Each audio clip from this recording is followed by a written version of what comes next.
নির্বাচনের দিন ঘোষণা হওয়ার সাথে সাথে তৃণমূল কংগ্রেস তাদের নির্বাচনী কৌশল আরম্ভ করে দিয়েছে বরাক উপত্যকায়।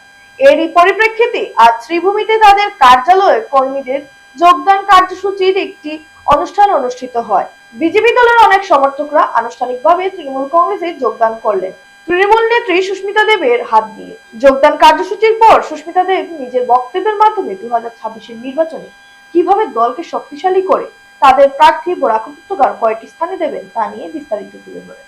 এই ভ্যাকিউমটা, এই যে একটা ভ্যাকিউম রয়েছে আজকে আসামের রাজনীতিতে কংগ্রেস আর বিজেপি ছাড়া, সেই ভ্যাকিউমটাকে ফিল করার জন্য আমি মনে করি যে যদি কোনো শক্তিশালী দল উঠে আসতে হয়, Trinamool Congress is the alternative.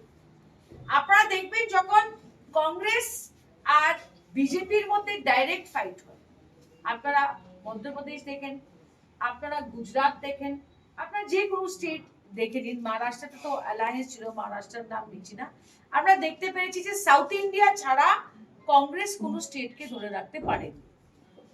So কংগ্রেসের আমরা বিকল্প হিসাবে আমরা মানুষকে একটা ভোট দেওয়ার বা একটা দল করার বা সেই আদর্শ মেনে রাজনীতি করার একটা জায়গা তৈরি করতে চাই। আমি আশাবাদী যে ঠিক যেভাবে আমরা পঞ্চায়েত ইলেকশনে জিতে এসেছি 4টা সিট, আমি আশা করছি যে আগামী অ্যাসেম্বলি ইলেকশনেও আমরা আমাদের অ্যাকাউন্ট খুলতে পারবো।